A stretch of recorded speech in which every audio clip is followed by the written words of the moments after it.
Arnie and David Diaz with us today, as well as David Graham, Sean Yester, and Scott Maurer. I think I said that right. Scott Maurer? Maurer, is that good? Scott Maurer. Oh man, I butchered his name already. Blew it, you know. So, but with Advanta IRA, and we're excited today to spend a little bit of time talking about investment properties and using self-directed IRA and 401k funds to buy investment property. And David Graham talked about it in his earlier show. And Scott, I wanted to give you an opportunity just to kind of give a little bit of an overview of, you know, what it is that you guys do that helps investors use retirement funds to buy real estate. Very short, Andrew. What we do is simply, if you have money in an IRA, you have money in a 401k account, it's either not doing something for you or you're not comfortable with what it is doing for you, is if you're out there buying property, you're buying rental properties, you're buying rehab projects, investing in a lot of different types of real estate, you can actually use your IRA to make that investment. A lot of advisors or brokers will tell you, hey, if you take this money out, you're going to pay taxes on it, pay penalties, etc. What we allow with our self-directed IRA is to keep that money tax protected.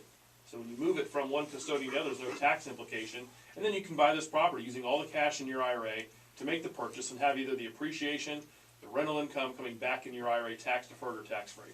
And David, you talked on your show earlier about how stable real estate can be, and how part of you guys' plan is really to get real estate in the portfolio mix for a lot of your customers, because they get, so many advisors get used to giving stock and bond recommendations and kind of, not necessarily avoid, but forget about the real estate sector. Exactly, Andrew.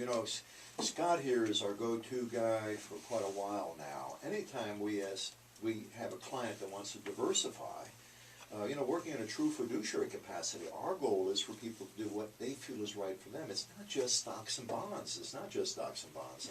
Real estate is an incredibly stable, long-term investment sector. And when they have an IRA, 401k, I went through this a second ago, but anything that is qualified, 403b, 457, anything like that, by going to Scott as an administrator, a self-directed administrator, he can then make the investment for you, and you can buy that piece of property. You can buy that mortgage if need be, but you can self-direct your qualified money to where you feel you really want to invest it. It just doesn't have to be stocks and bonds, because real estate is, again, one of the longest, most stable investments that you can make.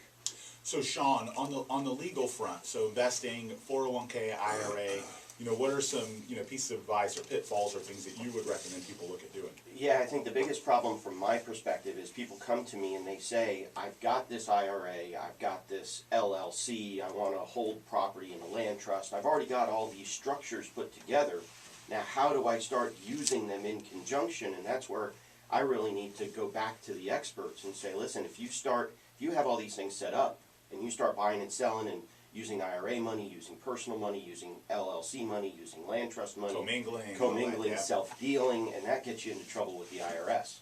So that's where I then refer back to all of these people to say, this is really planning that we need to do before you start investing. Sure.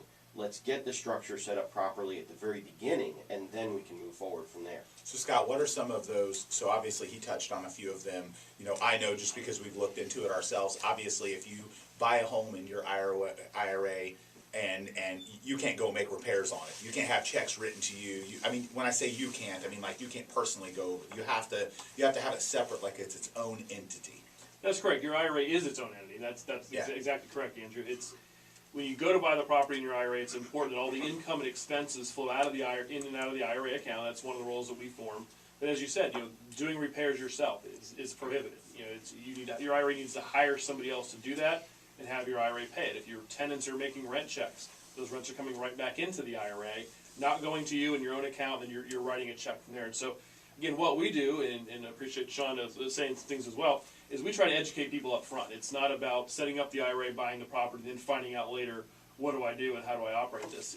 A lot of what we do up front is the seminars, webinars, one-on-one consultations, say this is a process, and especially as Sean said as well, you have land trust, you have LLCs, you have a lot of moving parts. Get that figured out in advance, because then you're going to stay on the right side of the rules, and you can go forward and just enjoy what your IRA is doing rather than being concerned, obviously, about make sure you stay within the law. So